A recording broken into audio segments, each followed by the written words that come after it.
Macoser para sus productos Singer y Florencia. Presenta con exclusividad este programa de difusión educativa y cultural.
Bloques de Huella hemos ido haciendo un repaso de lo que eran los entretenimientos en la ciudad de San Francisco de los primeros años.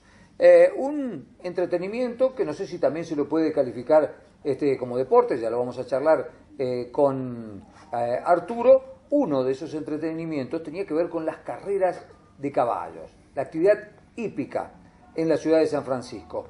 Que se remonta a los primeros tiempos, porque bueno, el caballo era uno de los principales elementos para transporte y bueno, en este caso también para entretenerse, para, ¿por qué no?, algunas apuestas, ¿no? La historia de la actividad hípica en la ciudad de San Francisco la vamos a recorrer de la mano de Arturo Bienedel, como lo hacemos habitualmente. Arturo, los caballos, no solo para trabajar, también en la historia de la ciudad de San Francisco. Claro, sino también para el juego, ¿no es cierto? Y para las apuestas. Y las apuestas, el juego, las apuestas. Claro, y hay que tener en cuenta que, bueno, que el primero que tenía caballos acá como para hacer algunas carreras cuadreras y que tenía un aras en la zona de donde ahora es calle Caseros, 9 de septiembre, donde está el predio concretamente de la Escuela del Trabajo, era el propio Iturraspe.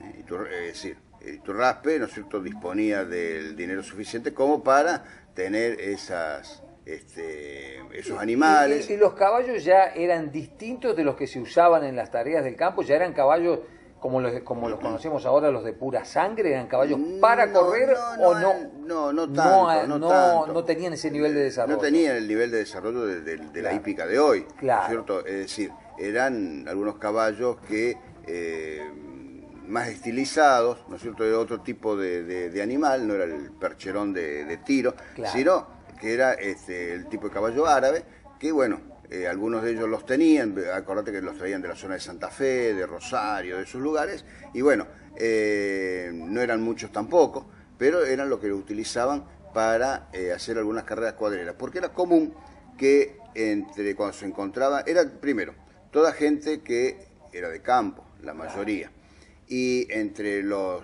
varios que teníamos en la región, algunos de ellos eran ya incipientes hacendados. Entonces tenían esos gustos por las distancias también en las que había. O sea, claro. Entonces preparaban las carreras de caballo precisamente en los campos acá de la región. ¿Y cuándo se hacían? Precisamente cuando había algún tipo de celebración en fechas patria en algunos casos, en la fiesta de los españoles, en la fiesta de los italianos, ¿no es cierto?, que eran jornadas feriados en las afueras de la ciudad o de los pueblos. Formaban parte de lo que era la fiesta. Y digamos, corrían entre 2 y 3 caballos por vez, y eran carreras cuadreras. Porque eran carreras cortas, relativamente cortas. Sí, son 100 metros, 150 metros. Exactamente. No sé. Tengo entendido que era porque lo que corrían era lo que se conocía como una cuadra, y muchas veces se usaban las calles. Usaban las calles en el pueblo. Claro. El tema era que ellos organizaban estas competencias en las que participaban 2 o 3 caballos, e incluso en algunas oportunidades se daban los desafíos en los que venía algún caballo desde la zona de Rafaela, de Santa Fe, a correr con algún caballo de acá, o de acá viajaban hacia los el otro caballos lado. Más famosos. Y eso se anunciaba. Eso se anunciaba, ¿no es cierto?, para que la gente vaya y apueste. Pero donde está la Escuela del Trabajo actualmente y la Escuela Normal, por allá por los años 20, eso todavía era todo un baldío. Claro. Estaba la iglesia nada más. Son de los años 30, la casa claro, cuna. Todo desde los años 30, claro. Así que eso eran terrenos baldíos. Entonces yo tengo un relato que me lo había contado personalmente don Alfredo Ricottini. Sí. Alfredo Ricottini, cuando él era chico, era cadete del Correo. Allá por los años 10, 15, 20, ¿no? Y como mensajero del correo él tenía que llevar correspondencia urgente, de alguna manera, a caballo. El correo estaba ubicado en esa época en calle Libertad y Libertador actual, donde está la sede de Cablevisión ahora. Sí, señor. Ahí estuvo el correo. Desde ahí salía entonces Ricottini y otros chicos más a hacer los repartos de correspondencia en forma más rápida. No se iban ni en bicicleta ni nada, sino que iban a caballo, porque se tenían que ir a lugares donde los caminos prácticamente ni existían. Y entonces me contaba don Alfredo Ricottini que era costumbre de, cuando ellos salían así, en determinados días y horarios, encontrarse con los caballos en ese predio de la Escuela Normal, de la Escuela del Trabajo actual, junto con otros cadetes de comercios de San Francisco que también se movilizaban en caballos, para darle el gusto, digamos, a una serie de personas mayores que les pagaban a ellos algo, y hacían pequeñas carreras cuadreras con los caballos del correo y de los comercios, ¿no es cierto? O sea, ellos recibían unas monedas. Y con jinetes a los cadetes. Los cadetes no los jinetes. Ellos no los jinetes. Pero mira vos. Y las otras personas era un entretenimiento. Un entretenimiento, pero en determinados días, ¿no es cierto?, de la semana y en determinados horarios, los que podían ya sabían que tenían que ir para allá porque ahí había apostadores que jugaban a las carreras que hacían ellos. O sea, de alguna manera, fíjate vos cómo en todo momento el tema de la apuesta con el caballo estuvo presente en la gente. Y cómo se las ingeniaban cuando no había caballos, digamos, de buena calidad para correr. Claro, o no carreras muy organizadas. Para nada. Ellos organizaban lo suyo, ¿no es cierto?, de esa manera, en ese sitio. O sea que donde ahora están las escuelas, en un momento, hace como 80, 90 años atrás, eran pistas de carreras cuadreras también. Encantadora la anécdota. En Devoto, y seguro que aquí en San Francisco también, había un dicho, yo cuando era chico lo escuchaba mucho, ahora ya no, más rápido que la Marolina. Claro. Y hacía referencia a un caballo, ¿verdad? Eso es una yegua de claro. Josefina, de la zona de Josefina, que estuvo por allá por los años finales de los 30, comienzos de los 40, era una yegua que ganaba todas las carreras que se hacían y se había hecho, luego, como decís vos, ese dicho popular, más rápido que la Marolina. Claro. Y se aplicaba a infinidad de cosas. No solo al que era rápido corriendo, claro, también. Se aplicaba a infinidad tenía un montón de aplicaciones, el más rápido que la Marolina. Un tipo cuando era, que ahora le decimos que es un tipo muy vivo, por ejemplo, le decían que era rápido. Era rápido, este es más rápido que la Marolina. ¿No es cierto? O sea que puede ser un animal del cual nosotros tenemos una fotografía que nos han donado hace ya un tiempo, indicándonos que es una fotografía de la Marolina. Entonces esos caballos, claro, ahí se planteaban desafíos. Claro, eso era un atractivo algunos muy desafíos, importante. claro. Incluso muchas veces tenía finalidades benéficas esto. Claro, o sea, cuando por allá en el año 16, 17 surge la Sociedad Damas de Beneficencia de San Francisco, con la finalidad de ayudar a esta sociedad de beneficencia, en un montón de ocasiones acá se hicieron carreras cuadreras para aportar a la entidad. Mira vos. Podría haber sido también una excusa de los que les gustaba jugar, ¿no es cierto? Porque a veces el beneficio que le daban no era mucho. Claro, como el juego siempre tuvo mala fama, igual que ahora, una manera de blanquearlo un poquito es orientar los recursos, o parte de los recursos que se obtienen a fines sociales. De hecho, se hace ahora, en la actualidad, donde buena parte de los recursos que genera, alguna parte de los recursos que genera el juego, va a acción social. Claro, y allá por los años antes del año 20, pero alrededor de esa fecha, el que era un gran organizador de carreras era el que era director de la Escuela Normal, Cecil Newton. No me diga que le gustaba. Absolutamente. O sea, él era organizador de carreras también, incluso muy criticado porque a veces decían que las carreras que organizaba Newton no dejaban muchos beneficios. ¡Epa! Bueno, entonces y él organizaba carreras. Siempre andaban con lo justo. Claro, para la escuela, normal. Claro. O sea, siempre tenían una finalidad benéfica. Entonces, bueno, ahí surgió, pero él siguió organizándola durante mucho tiempo y la gente que concurría era numerosa. Esto hasta que alrededor de ya los años 30, ya organizado el Jockey Club de San Francisco, Claro. desaparece un tanto la carrera cuadrera, que sigue haciéndose, ¿no es cierto?, pero ya con una cuestión más tradicionalista, y las carreras propiamente dichas comienzan a hacerse en el hipódromo de San Francisco. Claro, se avanza un escalón en lo que es la organización. Ahí ya Claro, incluso ahí ya tiene que ser reconocido, hay toda una serie de condiciones para... un piso determinado. Claro. Y hay caballos, además de la Marolina, ¿no es cierto? ¿Hay caballos así que hayan sido muy conocidos, que hayan sido de la ciudad? O sea, saltamos como de los años 30, 40 a los años 70, cuando surge acá en San Francisco un caballo que era el Tarta. El Tarta fue un caballo que propiedad de varias personas aquí de la ciudad de San Francisco, que había ganado infinidad de carreras, no solamente en San Francisco, sino en todos otros hipódromos donde se lo llevaba. Incluso llegó a correr en Buenos Aires, y durante aproximadamente 2 o 3 años fue una figura de la hípica, ¿no? Y termina el Tarta siendo exportado a los Estados Unidos.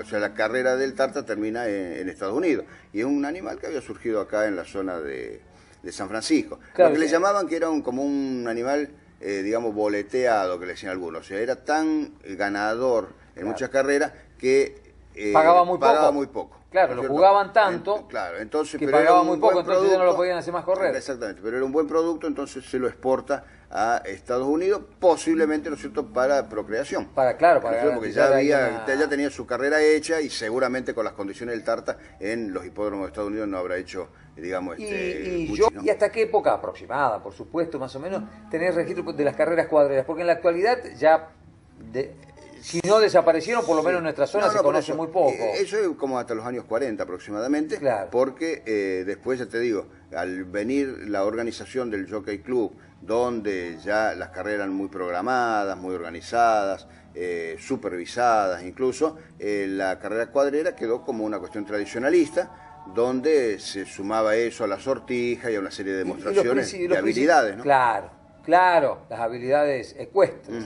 En el caso de los caballos que venían a correr a San Francisco, la mayoría venían todos desde afuera. Venían de Santa Fe, de Rosario, Buenos Aires, de Córdoba, ¿no es cierto? Venían de otros lugares. Con eso se formaban los programas de carreras del Jockey Club. Bien, y además de las carreras así montados sobre el caballo, estaban las arañitas. Las arañitas, esas sí se mantienen hasta la actualidad. En la actualidad sí.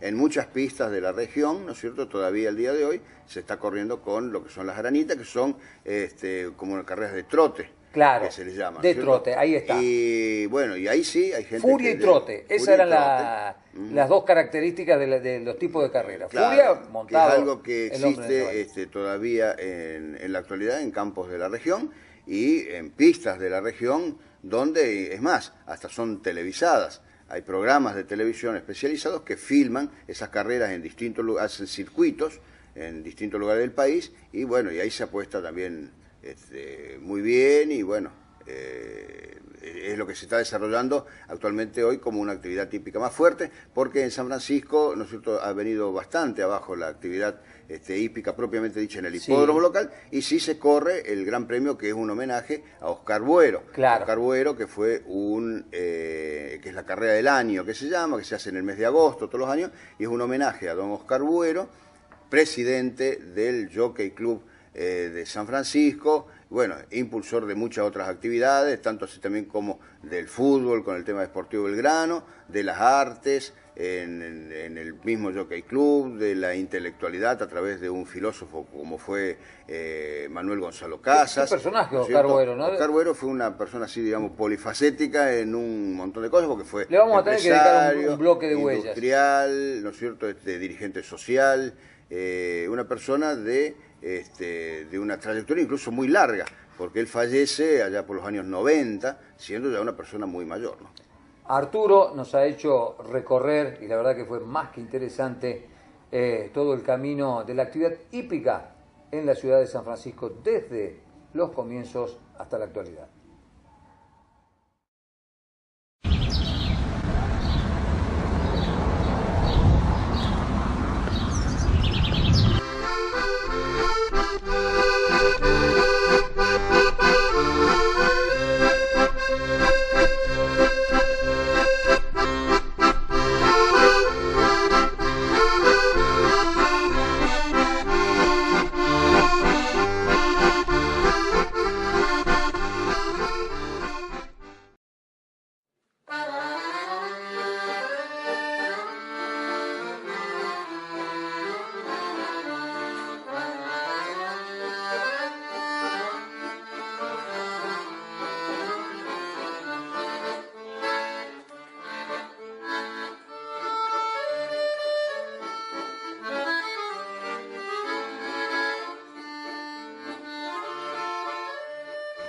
La población de la colonia San Francisco experimentó un crecimiento extraordinario en sus inicios gracias al aporte inmigratorio.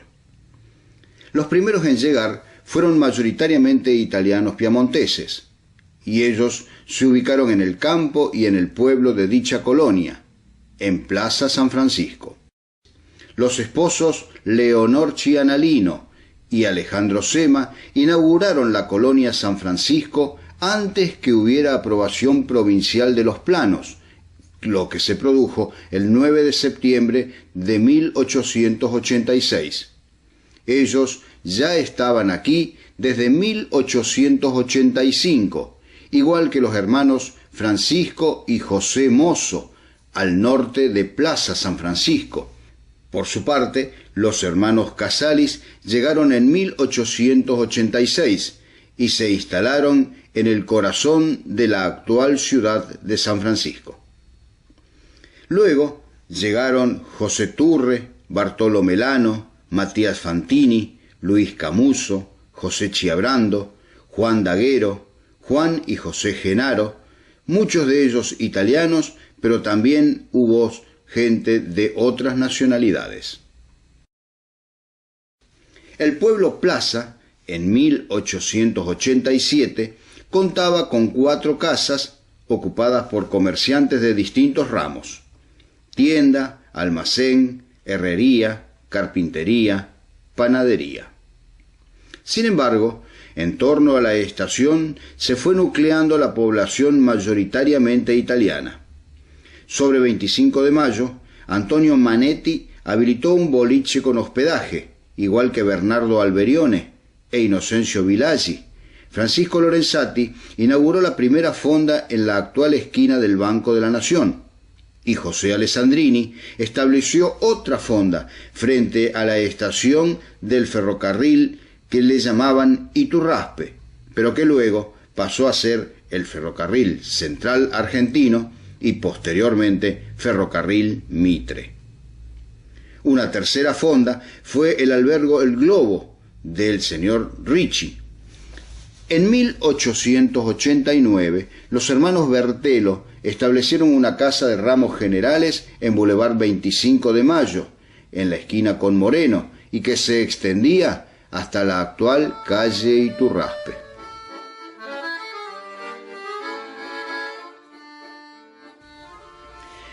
Las actividades comerciales, industriales y agropecuarias impulsaron el crecimiento económico. Sin embargo, el desarrollo no alcanzó a todos. Además, variadas calamidades azotaron a los pobladores sanfrancisqueños del fines del siglo XIX, como las epidemias, y pese a que la mayoría eran italianos, la epidemia de cólera afectó más a los argentinos, con 43 víctimas sobre 22.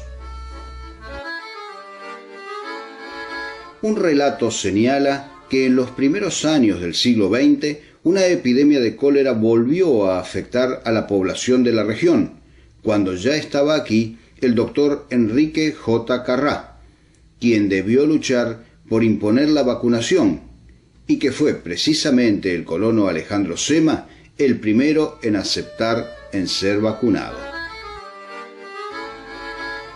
La única contención y seguridad frente a problemáticas como la enfermedad y la muerte la podían brindar las asociaciones de inmigrantes.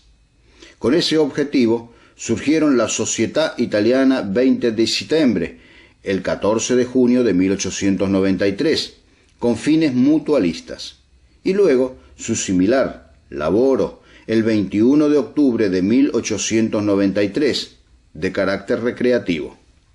Finalmente unificadas en la Società 20 de Settembre e Lavoro, el 14 de septiembre de 1897. En sus reglamentos se aprecian claramente las motivaciones de su existencia.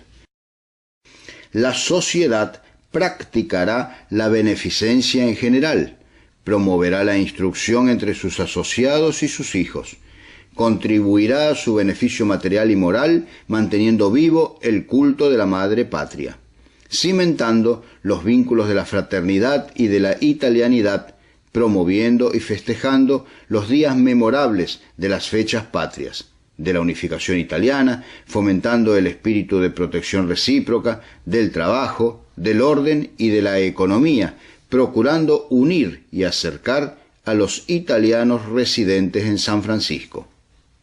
La primera comisión directiva fue presidida por el doctor Juan Pavesio entre los años 1897 y 1899. La fiesta principal era el 20 de septiembre, celebrada con fervorosos desfiles de carrozas adornadas con flores, bandas y cantos. Con motivo de la inauguración del edificio social, se hizo un asado con cuero, muestra de que la integración gastronómica estaba en marcha. Se jugó a la Ruotella Fortuna, que era una tómbola, a las bochas, hubo tiro al cenio, carreras de bicicletas y bandas de música.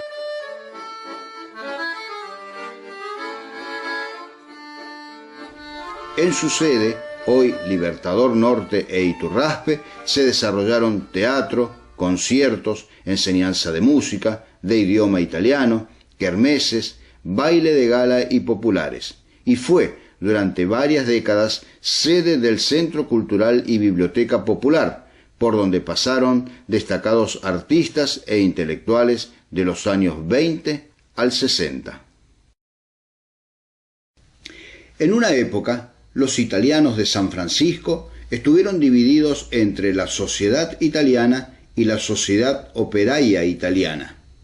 La primera con sede en la antigua Umberto I e Iturraspe, donde está la actual sede de la sociedad italiana. Y la segunda en calle Colón, en la cuadra del 100, donde funcionaban el Cine Gloria y el Teatro Verdi.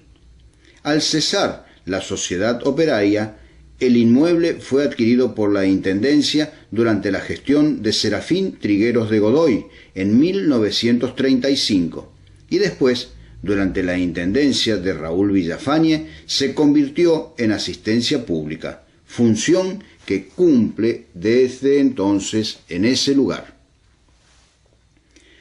Otra entidad que existió en los años 30 fue el Dopo Lavoro Italo Balbo, que al margen de la sociedad italiana agrupó a los italianos que en San Francisco se aproximaban a los ideales de Benito Mussolini.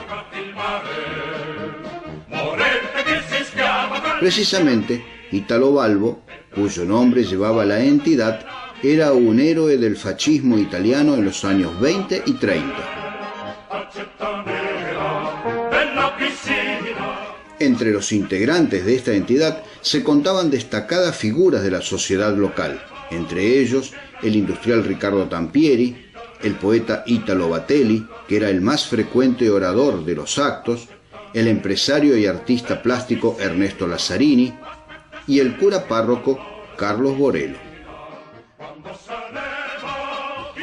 El Dopo Lavoro, que funcionaba en la sede de la Agencia Consular de Italia en San Juan e Iturraspe, albergaba también una academia de bellas artes que conducía Ernesto Lazzarini, a quien aquí vemos con la numerosa cantidad de alumnas que asistían a sus clases. También esta entidad fue promotora de un jardín de infantes, que fue origen del actual Instituto San Francisco de Asís, lo que permite apreciar el destacado lugar que la colectividad dedicaba a la educación y cultura y se extiende en la actualidad.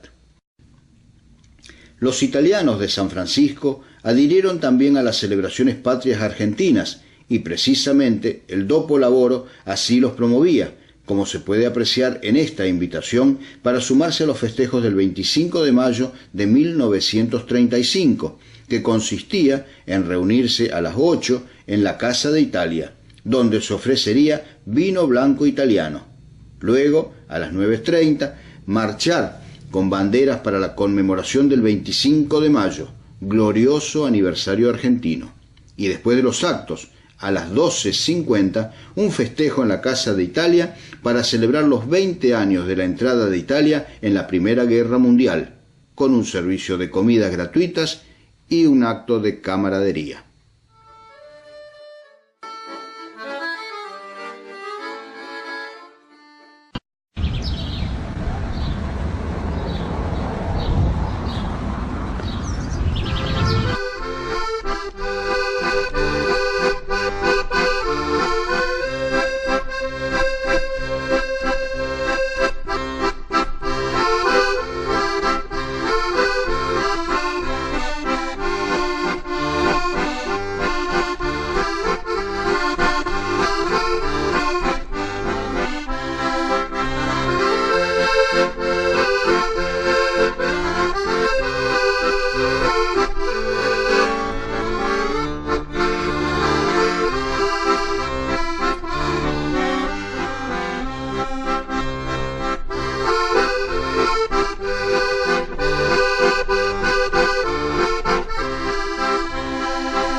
Macoser, para sus productos Singer y Florencia.